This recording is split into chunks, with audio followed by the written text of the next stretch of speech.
Transformez vos idées en animations chrétiennes qui impactent des vies. Vous avez un message de foi à partager, mais vous ne savez pas comment le rendre vivant? Imaginez créer des animations si captivantes qu'elles touchent des cœurs, inspirent la foi et atteignent des milliers de personnes à travers le monde. Avec ma formation Créer des animations chrétiennes impactantes, vous apprendrez à donner vie à vos histoires chrétiennes avec des outils simples et accessibles. À captiver votre audience grâce à des récits puissants. Les techniques essentielles pour un montage et une diffusion réussie. Ce n'est pas seulement une formation, c'est une mission. Rejoignez une communauté qui utilise l'animation pour transformer des vies et propager le message de Dieu. Inscrivez-vous aujourd'hui et commencez à créer des animations qui font une vraie différence. Cliquez description pour vous inscrire maintenant. J'ai une longue liste de tâches pour toi aujourd'hui. Je veux que tu commences par laver toutes les assiettes dans la cuisine, puis tu nettoieras les tables dans toutes les pièces. Je veux que tout brille quand j'aurai fini ma journée. Tu comprends? Oui, madame, je vais m'en occuper. Attends, ce n'est pas tout. Il y a aussi les sols à laver, les fenêtres à nettoyer, et je veux que tu fasses les lits dans toutes les chambres. Assure-toi que chaque détail est parfait. Je ne veux aucune imperfection, tu entends? Oui, madame, je le ferai. Et n'oublie pas de t'occuper du jardin aussi. Les feuilles mortes doivent être ramassées et les plantes arrosées. Il y a du travail partout, alors ne perds pas de temps. Je veux que tout soit impeccable avant que je ne rentre ce soir. D'accord, madame, je m'y mets tout de suite. Bien, je veux que ce soit fait sans faute. Je compte sur toi, Vanda. Je ferai de mon mieux, madame. Allez, quitte devant moi. Claudette, je ne peux plus rester silencieux en voyant la façon dont tu traites Vanda.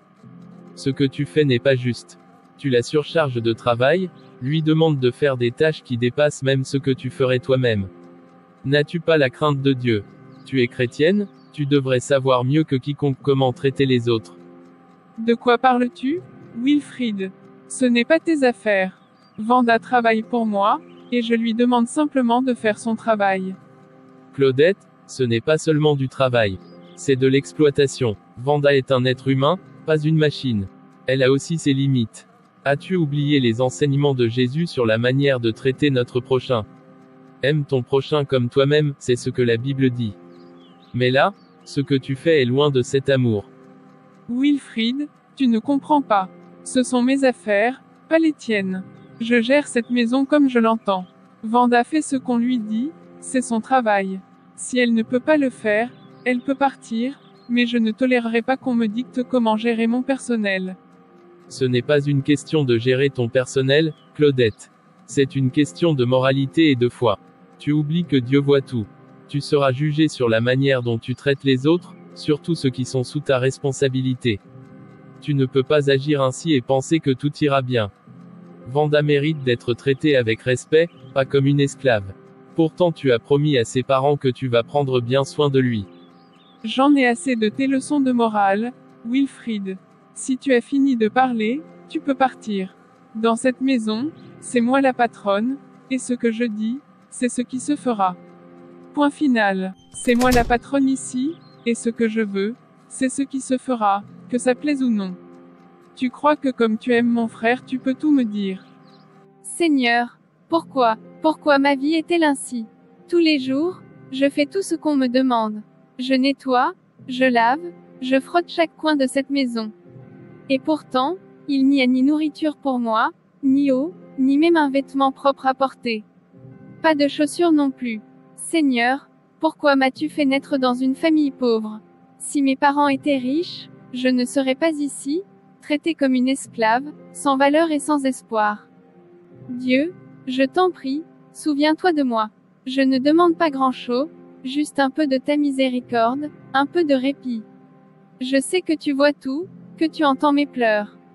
Seigneur, si tu peux, change ma situation, ouvre une porte pour moi. Je t'en prie, ne m'abandonne pas. Je n'en peux plus de cette souffrance. Seigneur, viens à mon secours. Mais Seigneur, ce n'est pas de cette manière qu'elle avait dit qu'elle me traiterait. Si je me souviens bien, quand Claudette est venue chez ma mère. Souvenir. Maman, la nourriture d'aujourd'hui n'est pas beaucoup. Est-ce vraiment tout pour moi? Oui, ma fille. Mange, c'est pour toi. Ne t'inquiète pas. Mais maman, et toi? Et papa, qu'est-ce que vous allez manger? Ma fille, ne te préoccupe pas de nous. Mange ton repas. Ton père et moi, nous allons bien. C'est important que tu prennes des forces, d'accord? Mais maman, vous aussi vous avez besoin de manger. Ne t'inquiète pas pour nous. Nous trouverons quelque chose, mais toi, tu dois manger pour être en bonne santé. Allez, ne t'en fais pas. Je suis dans le salon si tu as besoin de moi, d'accord? D'accord. Maman, merci. Quelques minutes après, Claudette leur rend visite. Salut, et bonjour à vous, madame. Comment allez-vous? Bonjour Claudette, soyez la bienvenue. Prenez place, je vous en prie. Maman, j'ai fini de manger. Je vais dans ma chambre. Si tu as besoin de moi pour quelque chose, tu peux m'appeler. D'accord, ma fille. Merci. Repose-toi bien. Mais, c'est qui cette jeune fille? Ne me dis pas que c'est ta Vanda. Elle a tellement grandi. Oui, Claudette, c'est bien elle. Elle a bien grandi, n'est-ce pas? Elle a vraiment grandi. Mais pourquoi est-elle à la maison en pleine journée? Elle devrait être à l'école. Les choses sont devenues très difficiles pour nous, Claudette. Depuis que son père a perdu son travail, nous ne savons plus comment nous en sortir. Nous avons dû la retirer de l'école, nous n'avons plus les moyens. Même pour manger, c'est compliqué. Ce n'est pas possible. Vanda devrait être à l'école, pas à la maison. C'est tellement triste. Écoute, je ne peux pas laisser ça ainsi. Je vais prendre Vanda avec moi. Je te promets de la traiter comme ma propre fille. Elle aura tout ce dont elle a besoin, et je vais même l'inscrire dans une école privée. Vraiment, Claudette, tu ferais ça pour nous? Bien sûr. Pourquoi pas? Nous sommes amis? Non. Je ferai tout mon possible pour qu'elle ait une meilleure vie. Merci, Claudette. Que Dieu te bénisse pour ta gentillesse. Je vais annoncer la nouvelle à Wanda. Wanda, je suis tellement heureuse pour toi. Claudette va t'emmener avec elle et elle t'offrira une vie meilleure. Elle a promis de te traiter comme sa propre fille et de t'inscrire dans une école privée. C'est une chance incroyable. Maman, je suis si contente.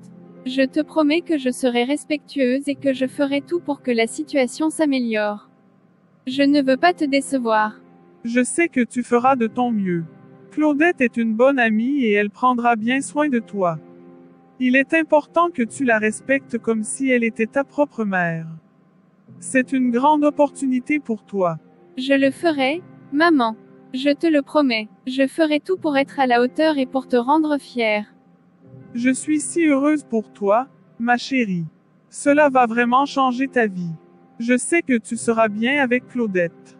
Merci, maman. Je t'aime tellement. Je te promets que je ferai tout ce qu'il faut pour profiter de cette chance. Je n'oublierai jamais ce que tu as fait pour moi, maman. Je te donnerai des nouvelles dès que possible. Prends soin de toi, ma chérie. Je suis fière de toi et je sais que tout ira bien. Claudette est une amie précieuse, et je suis sûre qu'elle t'offrira tout ce dont tu as besoin.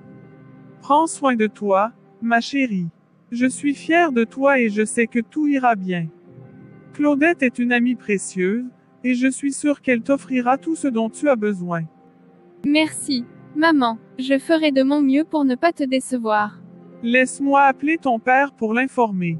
Ok, merci. Mais regarde maintenant, ce ne sont que des promesses vides. Chaque jour, je me lève pour accomplir toutes ces tâches sans répit, et en retour, je n'ai rien. Pas de nourriture, pas d'eau, même pas un seul vêtement pour me sentir un peu digne. Seigneur, est-ce cela la vie que tu veux pour moi? Suis-je destinée à souffrir ainsi sans fin? Seigneur, je ne comprends pas. Pourquoi m'a-t-elle menti ainsi? Pourquoi ma vie doit-elle être si dure alors qu'elle avait promis de m'aider? Je t'en supplie, montre-moi le chemin, car je ne vois plus d'issue. Ne permets pas que je perde espoir, Seigneur. Entends ma prière. Où est cette fille paresseuse? Vanda? Vanda? Combien de fois dois-je t'appeler? Tu veux vraiment que je dépense toute mon énergie à te chercher? Pourquoi la table n'est-elle pas essuyée? Je suis désolée, Madame Claudette. J'allais m'en occuper. Écoute bien, Vanda, si tu ne veux pas travailler dans cette maison, sache que ça sera très dur pour toi. Ta mère t'a trop gâté. Elle te donnait à manger et tu te laissais aller. Tu es l'enfant unique, et tes parents sont comme toi, paresseux et indifférent. Je vais m'occuper de la table immédiatement. Écoute-moi encore une fois. Si tu ne t'adaptes pas à cette nouvelle vie, ta situation sera très misérable. Tu dois faire ce que je te dis, sans discuter. J'espère que c'est clair pour toi maintenant. Oui, je comprends. Je vais tout faire pour que ça aille. Bien, va vite arranger la table et prépare le repas. J'ai un invité qui arrive bientôt, et je ne veux pas de problème. Fais-le correctement. Oui, Madame Claudette, je m'en occupe tout de suite. Vraiment? Je me demande quel est le cœur de ma sœur. Est-ce un cœur chrétien ou quelque chose de complètement différent? Chaque fois que je vois comment elle traite Wanda, je doute de ses valeurs. La façon dont elle menace cette pauvre fille, ce n'est pas digne d'un vrai chrétien. Ma sœur doit comprendre quelque chose de fondamental dans sa vie, sinon elle continuera à agir ainsi. Je prie pour qu'elle se rende compte de l'importance de la compassion et du respect pour les autres. Si elle pouvait voir la douleur qu'elle cause, peut-être qu'elle comprendrait enfin comment il est important de traiter les gens avec bonté et justice. Je ne comprends pas comment elle peut se dire chrétienne tout en agissant de cette manière. J'espère qu'elle va changer et apprendre à respecter vraiment les autres. Il est grand temps qu'elle réfléchisse à ses actions et fasse le nécessaire pour se corriger. Quoi? Ce que j'ai souffert avant de payer, pour préparer cette sauce Wanda à la laisser ça au fait pour moi cette fille va me trouver. Wanda? Wanda? Oui, madame, je suis là.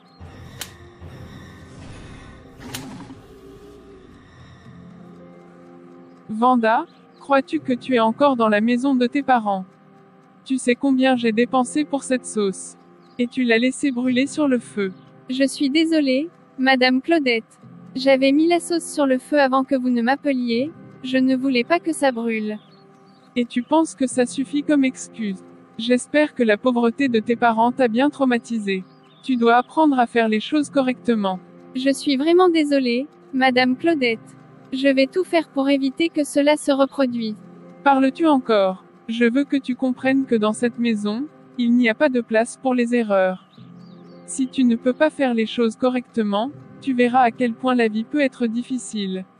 Maintenant, nettoie ce que tu as gâché et prépare un autre repas. Fais vite et assure-toi de ne pas laisser d'autres erreurs. Je n'ai pas de temps à perdre avec des maladresses. Maman, tu croyais que tu m'envoyais au paradis en me laissant partir avec Claudette. Mais c'est la pire enfer que je puisse imaginer. Chaque jour ici est une torture, et je suis en train de vivre un véritable calvaire. Je ne sais pas comment te dire à quel point je suis malheureuse. Je pensais que cette opportunité allait changer ma vie pour le mieux, mais je me sens tellement seule et perdue. Tout est si difficile ici, et je ne fais que subir des reproches et des humiliations. C'est tellement différent de ce que j'avais espéré. Je ne peux pas croire que c'est la vie que je dois mener maintenant. J'aurais préféré rester avec toi, même dans la pauvreté. Au moins, là-bas, j'avais un peu de chaleur et d'affection. Ici, je me sens comme une esclave. Je ne sais plus quoi faire. Dieu, pourquoi m'as-tu amené ici? J'espère qu'un jour tout cela prendra fin et que je trouverai enfin un peu de réconfort et de paix. Je ne sais pas quoi faire. Je me demande si j'ai fait une erreur en envoyant Wanda avec Claudette. Je ne peux pas m'empêcher de penser qu'elle souffre là-bas. Chaque jour, je suis rongée par le doute et l'inquiétude. Je ne peux pas imaginer qu'elle soit heureuse dans cette situation. Je comprends que tu sois inquiète pour ta fille, mais rappelle-toi que Claudette est une amie de longue date. Elle est chrétienne et je suis sûr qu'elle prendra soin de Wanda. Parfois, les nouvelles situations sont difficiles au début, mais elles peuvent s'améliorer avec le temps. Oui, mais je ne peux pas m'empêcher de m'inquiéter. L'amour d'une mère fait que je ressens chaque douleur de ma fille comme si c'était la mienne. Il est si difficile de voir sa propre enfant souffrir, même à distance. Je comprends, vraiment. Mais nous devons avoir confiance en Claudette. Elle a promis de traiter Wanda comme sa propre fille. Nous devons croire qu'elle tiendra parole et que Wanda s'adaptera progressivement. Arrête de te lamenter. Il est important que nous gardions espoir. Je sais, mais c'est si difficile de rester positive en pensant à ce que ma fille traverse. J'espère sincèrement qu'elle se porte bien et que tout ira mieux pour elle bientôt. L'amour d'une mère est puissant, et c'est normal que tu ressentes une telle douleur. Mais garde à l'esprit que ta fille est forte, et elle finira par s'adapter. Essayons de rester positifs et de prier pour qu'elle trouve bientôt du réconfort. Oui, tu as raison. Je vais essayer de me calmer et de prier pour Wanda. Merci de m'écouter et de me soutenir dans ces moments difficiles. Nous sommes ensemble dans cette épreuve. Nous devons nous soutenir mutuellement et garder espoir. Tout finira par s'arranger. La nuit. Claudette, il est temps que tu prennes conscience de tes actions. Dieu te demande de changer ton comportement et de bien traiter ceux qui vivent sous ton toit. Sinon, un grand malheur pourrait t'attendre. Et qui es-tu pour me dire ce que je dois faire? Je n'ai jamais entendu parler de toi auparavant. Pourquoi devrais-je écouter quelqu'un que je ne connais pas? Je suis envoyé pour te rappeler les enseignements de Dieu. Ce n'est pas une question de me connaître ou non. C'est le message divin que tu dois entendre. Ta façon de traiter les autres est importante pour Dieu, et il te demande de changer. Je fais ce que je pense être juste. Pourquoi devrais-je changer pour quelqu'un que je ne connais pas? Je suis en charge ici et je sais ce que je fais. La manière dont tu traites les autres est essentielle.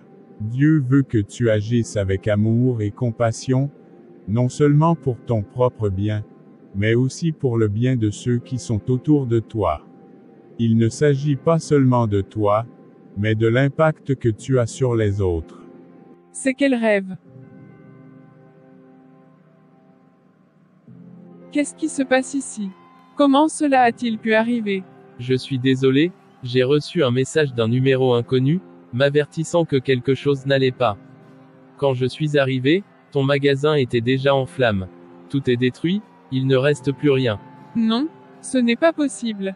Mon magasin, tout mon travail, tout l'argent que j'ai investi. Comment cela a-t-il pu arriver? Pourquoi, Seigneur, pourquoi m'infliges-tu une telle punition? Je sais que c'est difficile, Claudette. Mais peut-être que c'est un signe, un appel à réfléchir sur certaines choses dans ta vie. Peut-être que Dieu essaie de te dire quelque chose à travers cette épreuve. Comment veux-tu que je réfléchisse? Tout ce que j'ai construit, tout ce pourquoi j'ai travaillé si dur, tout est parti en fumée. Comment pourrais-je voir ça comme un signe? C'est une catastrophe, Wilfried. Je n'ai plus rien. Je comprends ta douleur, mais souviens-toi que ce n'est pas la fin. Tu as encore ta vie, ta santé, et tu as encore la chance de tout reconstruire. Dieu ne t'a pas abandonné, Claudette. Il te met simplement à l'épreuve pour que tu puisses apprendre quelque chose de précieux. Peut-être est-il temps de repenser à la manière dont tu vis et traites les autres. Mais pourquoi, Wilfried? Pourquoi Dieu me ferait-il ça? J'ai essayé de mener ma vie comme je le pensais juste. Et maintenant, tout est réduit en cendres. Je ne sais pas comment je vais m'en sortir. Parfois, les épreuves les plus dures sont celles qui nous montrent la voie vers une meilleure version de nous-mêmes. Peut-être que Dieu t'appelle à changer, à voir les choses différemment. Il n'est jamais trop tard pour recommencer, pour se repentir et pour demander pardon. Je suis là pour t'aider, Claudette. Ensemble, nous pouvons traverser cette épreuve. Quoi, demander pardon à qui? Oublie ça, si tu n'as rien à dire, tu peux partir. Ok, comme c'est comme ça tu veux vivre ta vie. Sache que ça serait plus tes magasins qui seront en feu mais ta vie, comme ça, tu sauras que Dieu voit tout. 5 ans après, la vie Wanda a changé, elle est devenue une femme responsable. Moi, qui étais autrefois riche et prospère, je suis maintenant devenu pauvre. Comment est-ce possible? Avant, je pouvais obtenir tout ce que je voulais en un claquement de doigts, mais aujourd'hui, même trouver de quoi manger est un défi insurmontable. Je n'ai plus un sou, même pas assez pour subvenir à mes besoins les plus élémentaires. Comment le monde peut-il être aussi cruel? Je ne peux pas continuer à vivre ainsi, affamé, sans espoir, sans avenir. Tout ce que j'avais, tout ce pourquoi j'avais travaillé si dur, a disparu en un instant. C'est comme si le monde entier s'était retourné contre moi. Pourquoi est-ce que cela m'arrive à moi? Qu'ai-je fait pour mériter ça? Je ne sais pas comment je vais m'en sortir. Est-ce que je dois vraiment vivre dans cette misère? Est-ce que c'est la fin pour moi? Je ne peux pas rester ainsi, affamé et désespéré. Il doit y avoir une issue, quelque chose que je peux faire pour changer ma situation. Mais pour l'instant, je ne vois rien d'autre que le vide et la souffrance.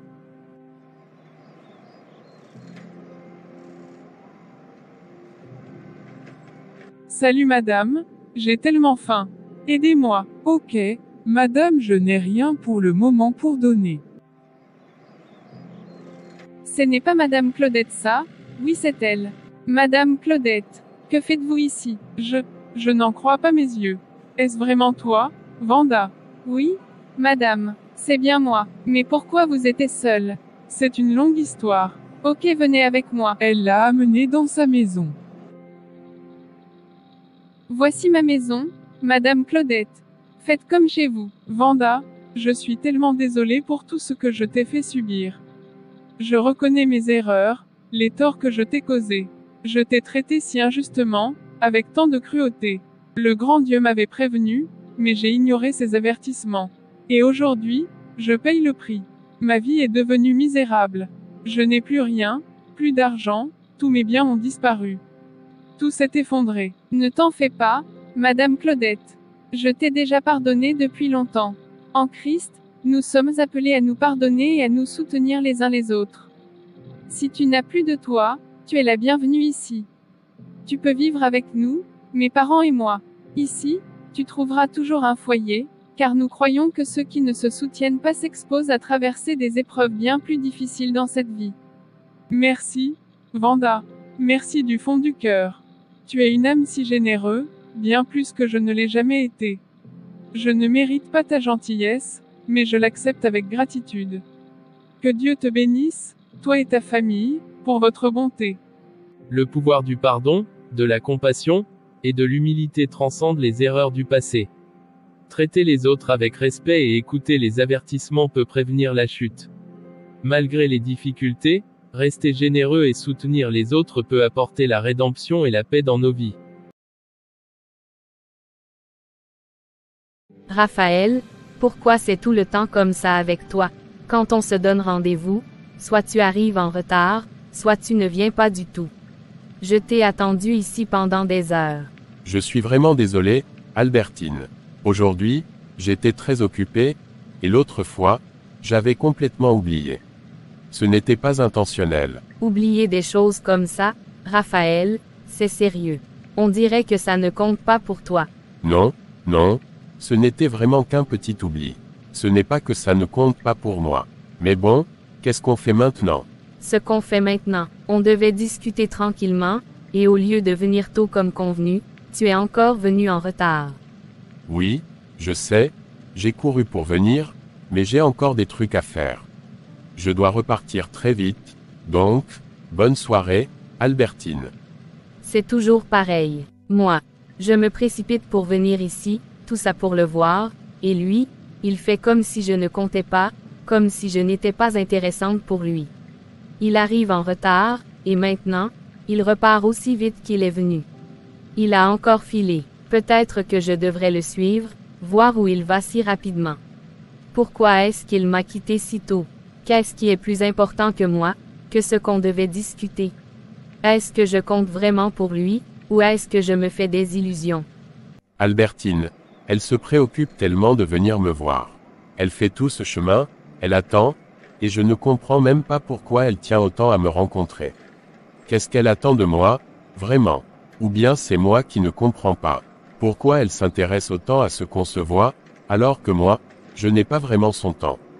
Peut-être que je suis trop occupé, ou peut-être que je ne ressens pas les choses de la même manière qu'elle. C'est bizarre, elle se soucie de moi, c'est évident, mais moi, je ne sais pas trop quoi faire avec tout ça. Est-ce que je suis censé réagir différemment? Peut-être que je devrais y penser un peu plus sérieusement, avant de tout laisser passer. Raphaël, tu as quoi? À quoi penses-tu? Tu sembles vraiment soucieux. Bella, ma sœur, dis-moi, comment savoir si une femme est amoureuse d'un homme? Je suis un peu perdu. Mais c'est Bella, il fait quoi avec Bella? Moi-même je le savais. Ah, c'est une question importante, Raphaël. L'amour, c'est quelque chose de profond, et il faut vraiment prendre le temps de le comprendre. Tu sais, Jésus nous a montré l'amour parfait par son sacrifice pour nous. Il nous a aimés sans condition, même quand nous ne méritions pas cet amour. Mais dans une relation humaine, c'est souvent un peu plus compliqué. Il y a des signes que tu peux observer pour savoir si une femme t'aime vraiment. Premièrement, elle te respecte. L'amour sans respect n'est pas de l'amour, et Jésus a toujours insisté sur l'importance de traiter les autres avec respect et dignité, comme on voudrait être traité soi-même. Deuxièmement, elle fait preuve de patience envers toi. Dans 1 Corinthiens 13 versets 4 à 7, Paul décrit l'amour comme patient, plein de bonté, et qui ne cherche pas son propre intérêt. Si une femme prend le temps de t'écouter, de comprendre tes préoccupations, et de te soutenir même quand les choses ne sont pas faciles, c'est un signe qu'elle tient vraiment à toi. Ensuite, elle te pardonne facilement. L'amour vrai ne garde pas rancune, comme le dit encore 1 Corinthiens 13. Si tu remarques qu'elle ne reste pas fâchée longtemps après une dispute, qu'elle est prête à passer outre tes erreurs, cela montre qu'elle a un amour sincère pour toi. Enfin, l'amour se manifeste par des actions. Comme Jésus l'a dit, il n'y a pas de plus grand amour que de donner sa vie pour ses amis, Jean 15 verset 13. Si elle fait des sacrifices pour toi, si elle prend des initiatives pour te rendre heureux ou pour t'aider, c'est un signe qu'elle t'aime vraiment.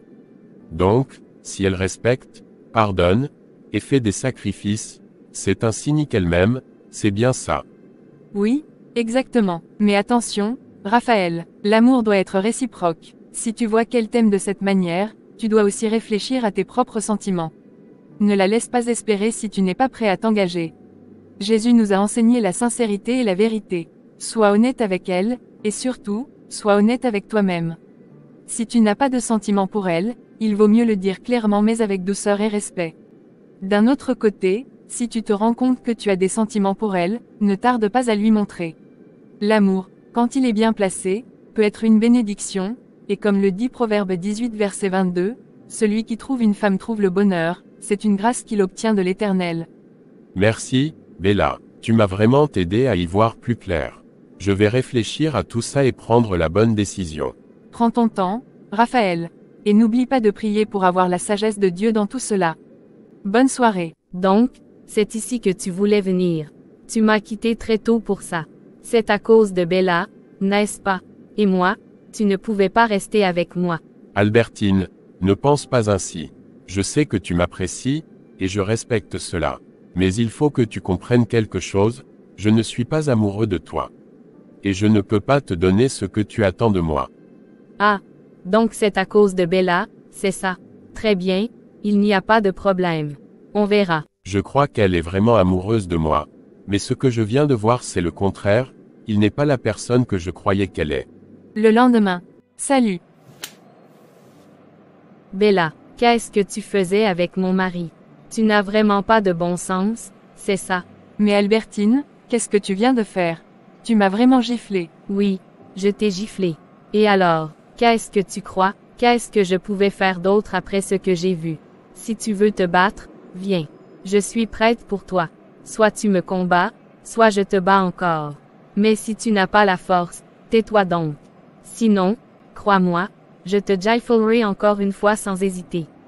Albertine, je comprends que tu sois en colère, mais tu te trompes. Raphaël n'est pas ton mari, et ce n'est pas ce que tu penses. Ce que tu fais là, ce n'est pas juste. Tu veux me faire croire que ce n'est pas ce que je pense. Pourquoi alors étais-tu avec lui, hein?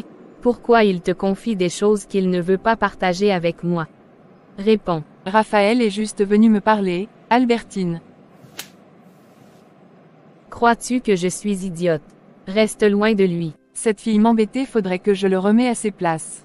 Sinon les gens du village vont commencer par parler, ils vont me voir comme si je suis faible, il faut que je me venge d'elle. Ne te laisse pas entraîner par la colère. La vengeance ne résoudra rien.